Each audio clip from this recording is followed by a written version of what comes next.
Welcome to this week's webisode of The Better Half. I'm Kyndra de St. Aubin, and on the far end is Katy Hartley. This week we are joined by a couple special co-hosts from the Diamondbacks, Chris Young and Justin Upton.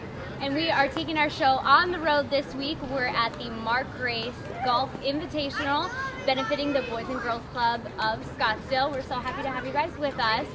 Let's get right into it. The biggest sports story of the week was Giselle spouting off about the Patriots' loss in the Super Bowl. What do you guys think? Do you think she was out of line by spouting off about her man? I don't know if I have all the facts right.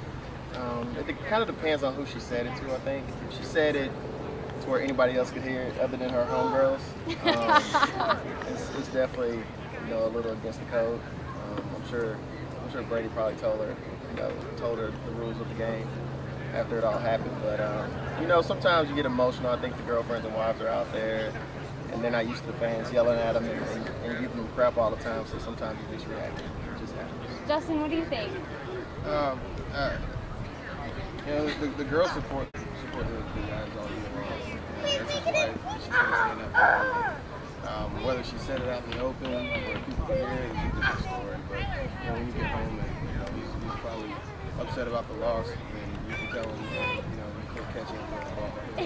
But down in his teammates and the people that she's around, 16 and 17 years, I think it's a lot of line. But at the same time, it's emotions in it. Don't you think it probably just caused him more of a PR nightmare? Like, he was probably more mad that now he has to answer questions about this rather than even about what she said. It just causes a little drama. I mean, the one thing is that nobody's mad at Brady. You haven't heard anybody call him out like they're upset with him. It's just, you don't want to have issues with your girl, especially in the sports world, because that can linger with you for a little while, bring it to next season, your teammates give you crap about it. But I'm sure everybody, took it lightheartedly.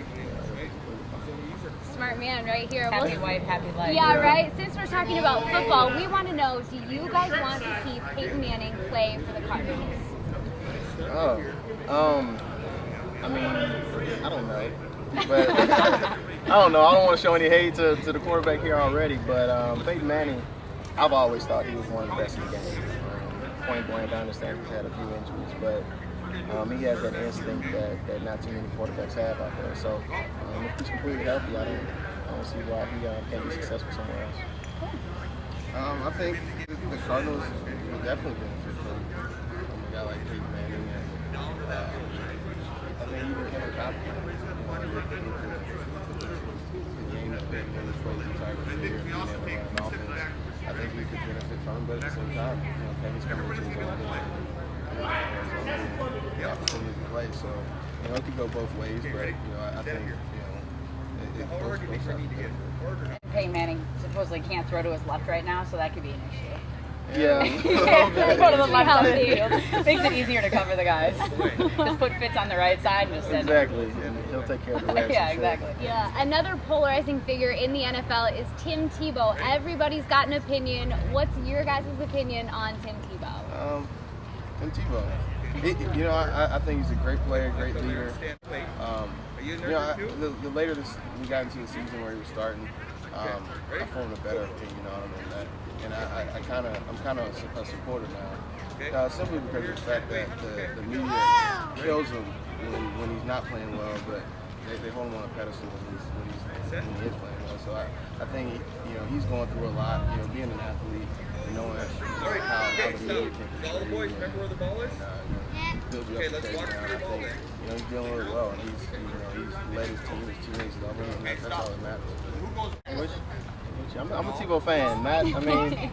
Simply because of the fact of like Justin was saying, he goes through so much. I mean, nobody's watched closer in the sports world than Tebow has been, this past season especially. And it's tough. It's tough to kind of ignore everybody's opinions and everybody's expectations. People dogging you at one time and loving you at another time. I mean, it could be an emotional roller coaster, but he does such a great job at suppressing that and keeping his mind on winning and keeping his teammates, as his first concern. So you got to give him a lot of credit for that. When you guys do so much charity work, and I think the best thing about Tebow, and you guys would probably agree, is that win, lose, or draw, whatever happens in the game, and he gets all these kids, these chemo kids and everybody to come in, and he always talks to them after the game, no matter what happened. You know what I mean? And he says his message is more about that. He just wants to be a positive influence. He doesn't even care so much about the other stuff and doesn't listen to the critics. Yeah, it's good to have guys like that in the game. A guy that can, find a positivity no matter what he's going through in his own personal sports world. He kind of sees the bigger picture. He gets rid of it. He gets rid of it right away. That's what makes players good also. He's able to leave the game, leave the stadium, not carrying his loss. He leaves it all on the field. You gonna do any T-boning on the course today, maybe? That's awesome. Well, good luck in the golf tournament today, you guys. We appreciate you being with us. That's it for this week on The Better Half. Join us next week, but until then, you can follow Kyndra on Twitter at Kyndra620.